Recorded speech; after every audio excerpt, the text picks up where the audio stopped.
My name is Hannah and I'm a teacher from Twinkl. Thanks for joining me for daily reading. This is the second in a series of 5 videos where we've been reading a story called The Man Who Bought a Mountain. Each day we're reading a chapter of the story and then we're thinking about a reading skill. I'm going to be asking you some questions, so if you'd like to write your answers down, find some paper, or you can download an activity sheet using the link in the description below. You can type onto that activity sheet or you can print it out. Today we're going to be thinking about comparing 2 different characters in the story. If you've been reading along with me so far, the first thing I'd like you to do is pause the video now and tell someone or have a think to yourself about what you can remember about it so far. Well done! In the story so far we've met a boy called Yosh. Yosh lives on the Jagurdwa mountain and his job is to lead treks up to base camp where his Uncle Ranj takes visitors up the rest of the mountain. On his way home from a trek, Yosh visited the sage who lives on the mountainside and they talked about the power of the mountain. The sage gave Yosh an important message to think about and then asked him to do a job on his way home. Let's read Chapter 2. There were no more scheduled groups for the following few days, which was rare for the Jagurdwa during the summer trekking season. Usually, people would arrive from cities and countries all over the world, wanting to explore somewhere new. Mostly they would say how surprised they were at the calm and peaceful surroundings and compare them with all their cars and buildings and crowds of people. Yosh was always kept busy between treks, tending the crops, looking after the cattle and helping out his mother in many other ways. Yosh's mother was a tremendous cook, and he took every opportunity to assist her while she mixed up steaming pots of lentil soup and juicy meat-filled dumplings.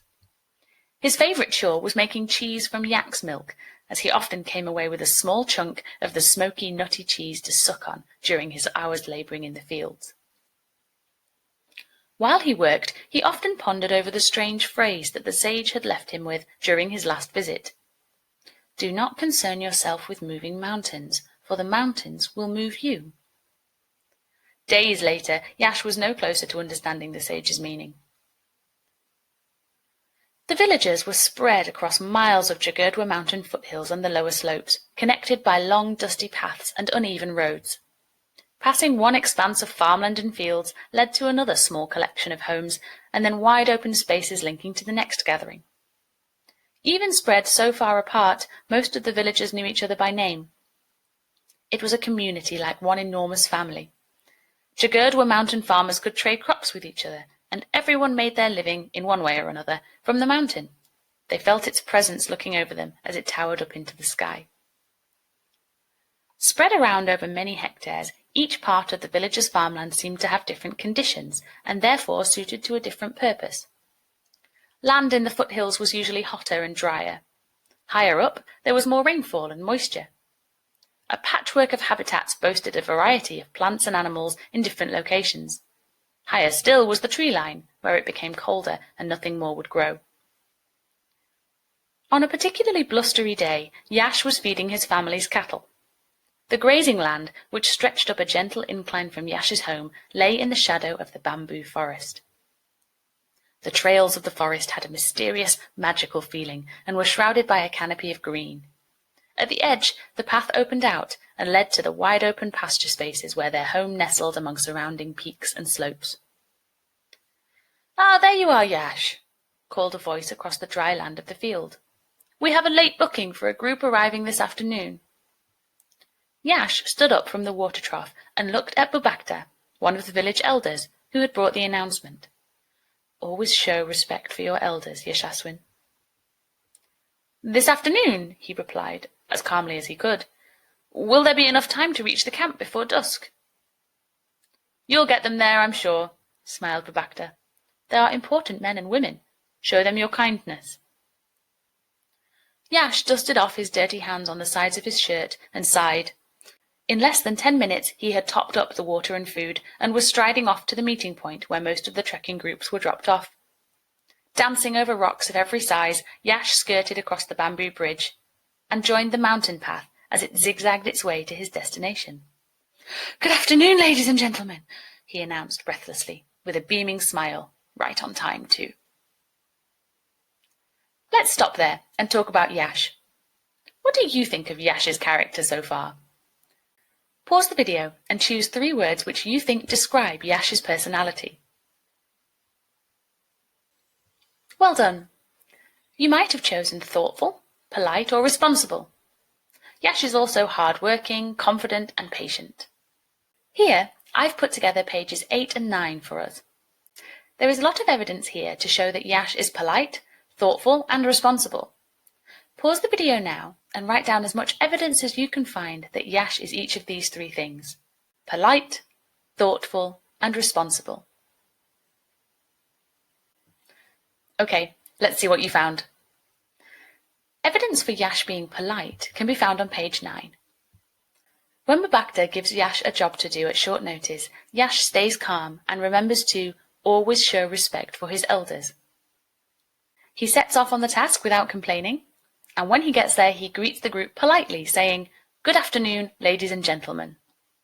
Evidence that Yash is thoughtful can be found on page 8.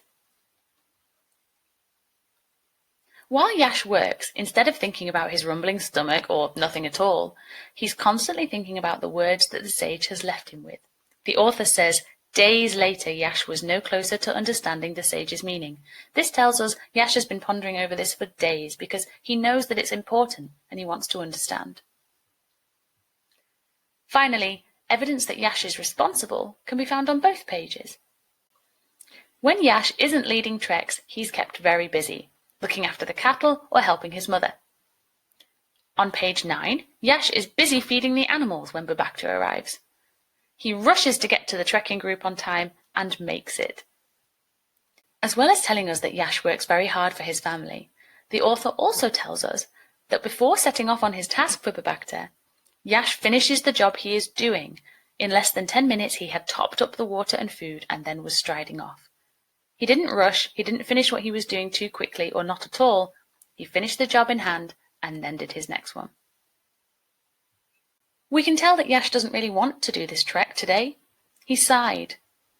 But he took responsibility for getting the job done and doing it well. Okay, let's keep reading. The 7-strong group consisted of 4 men and 3 women, all with shiny sunglasses and almost as shiny boots. All were busily strapping on matching packs, which all looked brand new. Every man and woman was wearing a thin, black earpiece in one ear, which, Yash thought, made them look a little like robots. 1 or 2 carried small devices with large screens and were tapping away furiously upon them. The battered local mountain truck which had transported them sped noisily away, belching smoke into the distance. Welcome to the Jagurdwa Mountain. I hope that you've had a good trip so far. There's some important information to tell you before we start our trek. There was a bellow. Excuse me, young man. Where's our actual guide? The gravelly voice grated on Yash's last nerve as he resisted the instinct to roll his eyes. Well, sir, I'll be guiding you to the base camp. I've guided many groups before. I know this area really well. D'you hear that, fellas? The man laughed, his pink cheeks jiggling up and down. This little boy is taking us up that huge mountain. Like infant chimps gathered around a troop leader, the men and women all joined in with the laughter. The pink-faced man took off his hat and pushed some straggling, greasy hairs away from his forehead. He took out a slim, silver mobile phone and shaded his eyes to peer into the screen. Well, I won't be taking you all the way up the mountain, Yash corrected him. As I said, I'll lead you up to the base camp where you'll spend tonight. My uncle Ranj will prepare you for the next part of your trek. We must get moving, though. It gets dark pretty quickly. Grumbling murmurs were exchanged between a couple of members of the group. Unhurriedly, they began to move off behind Yash in the direction of the Aramanth fields. They had trudged little more than a few 100 meters before the same man spoke up again. Is this the quickest route? His voice boomed. Yes, sir. Around the narrow, winding path and up the steep slope, they approached the Spring of Hope. Yash loved the view from here, even though they still had a long way to go. The air tasted cleaner, and you could sense the clouds beginning to shroud the mountainside. Smaller peaks in the mountain range were poking through the mist. It was such a delight to look down on tall trees from above. His eyes followed the edge of the forest to where it met the fields and farmland. A few tiny wooden buildings on the edge of the village were dotted around like toy houses. He paused for a moment and breathed deeply before his peaceful moment was cut short by a loud voice. "And I don't care what the mayor's man says, offer him 3 million and no more." Yash wheeled around, confused. The pink-faced man was dawdling behind the rest of the group, conversing loudly into his mobile phone. The group of men and women reached the small outcrop on which Yash stood and paused to admire the view. Many of them removed their earpieces to listen to the running water which burbled near their feet. Yash smiled briefly at the looks on their faces. "If he doesn't like it, tell him I'll put that money into running against him in the next election. See how he likes that! Ha!" The large man stabbed at the screen with his thumb and pushed himself up the last few feet towards the group. Rather than take in the view, he fixed his gaze on Yash. "Boy, is there not another truck or something to drive us to this base camp?" Yash paused and cast his eyes along the narrow, rocky path. It was barely wide enough to fit a wheelbarrow, let alone a truck. "No, sir, you can't get there by road." The mountain goats always frequented the next section. As steadily as the trees seemed to grow sideways from the rocky edge, the goats clung to the stones like they had magnetic feet. A wall of rock on the left-hand side of the path contrasted with a sheer, unprotected drop on the right. The sound of rushing water signalled that they were almost at the waterfall ahead. Some of the group sped up, keen to see more wonders of the mountain. Many of the earpieces, portable screens, and blinking gadgets had been stowed away now. Yash marvelled, as usual, at the power that the mountain had to amaze people and take them out of their small worlds for a short while. "I'm not interested in how you do it, just make it happen. I don't want to hear the word can't, do you understand me?" The loud voice ripped through the natural sounds of the mountainside once more, and Yash glanced back to see the large man's mobile phone clamped to the side of his face yet again. He was struggling to keep up with the group and maintain his conversation, especially in places where the walkers needed to use both hands to navigate parts of the path. A rickety wooden bridge came into view which crossed the rushing waters below. It was only wide enough to move in single file while holding the worn rope handrail on each side. Yash stood aside politely to let the group go first, ready to bring up the rear, and the first walkers stepped forwards tentatively.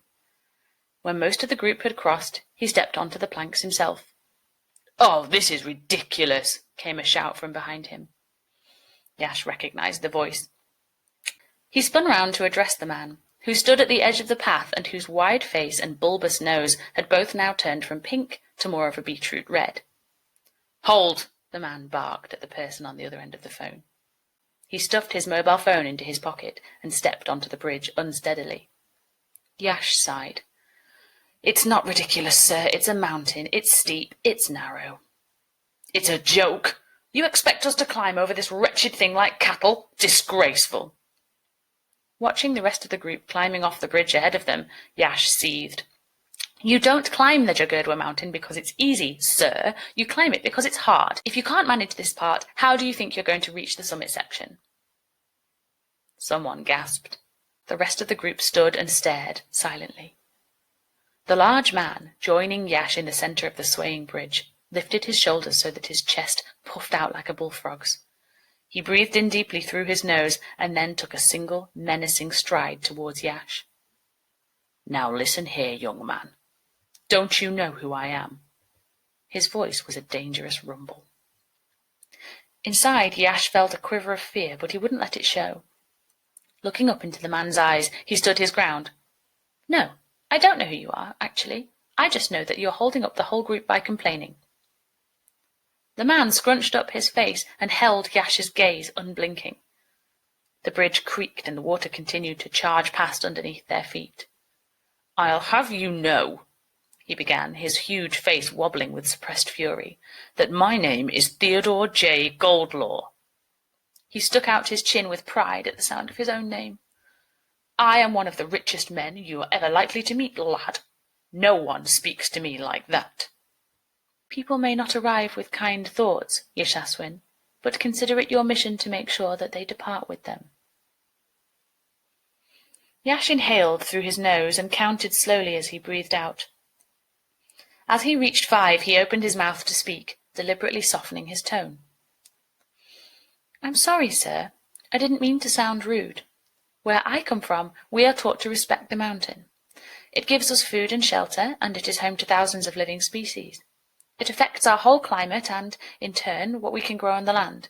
It's really special to our people." His knuckles white on the rope handrail and blotches of red spreading to his ears and neck, Theodore J. Goldlaw looked disapprovingly at Yosh for a moment. Perhaps he was deciding how to react, or perhaps he was just taking a couple more rasping breaths before attempting to continue. "Well, apology accepted. We've all come a long way, so let's give this one more try, shall we?" The pair walked in silence to the end of the bridge. On solid ground, the man marched past Yosh and pulled out his mobile phone once more, mopping his brow with a handkerchief. The smell of his sweat lingered behind slightly longer than the rest of him.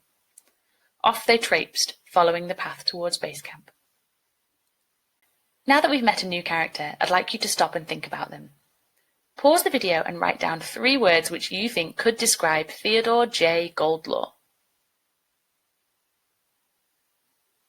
The next thing I'd like you to do is stop the video again and write down some evidence for the words you've chosen from pages 11 and 12. If you need to change any of your words, that's fine. Finally, I'd like you to stop the video for a 3rd time and look at the words that you used to describe Yosh and Mr. Goldlaw. Are they the same? Write down 3 big differences between Yosh and Mr. Goldlaw, either in their appearance or in their personality. Well done. I hope you noticed that while Yosh tries his best to speak to people politely, Mr. Goldlaw is very rude. For example, he calls Yosh boy instead of asking his name. While Yosh is hard-working, Mr. Goldlaw is lazy. For example, he wants to be given a lift up the mountain instead of walking. While Yosh loves the mountain views and the peaceful atmosphere, Mr. Goldlaw is distracted by his mobile phone and he doesn't appreciate the mountain. Let's keep reading. "What an idiot!" Yosh announced as he flung himself onto the layers of blankets draped on the corner chair. He had deposited most of Mr. Goldlaw's group at base camp, but due to the late arrival had been forced to stay with Uncle Ranj for the night before returning home the following morning. "Yosh, please say nothing at all unless you have something nice to say," his mother scolded. "You know what he did? That Goldlaw guy," Yosh continued. "First, he complained about absolutely everything. Then, he turned around before he even got to base camp because there was no signal for his mobile phone. He made the truck come back and pick him up from the meeting point. And, you won't believe it, and he said that he's here because he wants to buy the mountain so that he can make it more tourist-friendly. Can you believe it? Buy the mountain!" "Yosh," began his father, who was reading in a chair by the fire. "Who does he think he is? He thinks he can come here and buy the mountain. All the land around here has been owned by our ancestors for generations. He doesn't understand the beauty or the power of the land or how important or sacred it is. How dare he?" "Well, he is a very rich man," his father said softly. "Rich? Who cares if he's rich? He's rubbish at trekking, and he's lazy." "Yosh!" His mother's mouth pursed. "And it doesn't matter if you're rich or not. You can't just buy a mountain if it's not for sale." "As I was saying," continued his father, "money can make a difference. It's well known that many of the villagers have been struggling. Maybe it would be for the best if Mr. Goldlaw paid the locals for their land. The Council of Elders would have to consider things very carefully." Yosh stared at his father for an age. When he managed to speak, his voice was a hoarse whisper. "You can't be serious. What about the farm? The mountain is our life. It can't be sold." That's the end of chapter 2. There are more questions and activities that you can do after the video. Just click the link in the description to download the activity pack. Join me next time for chapter 3, where we'll be learning how specific language impacts the reader. See you next time.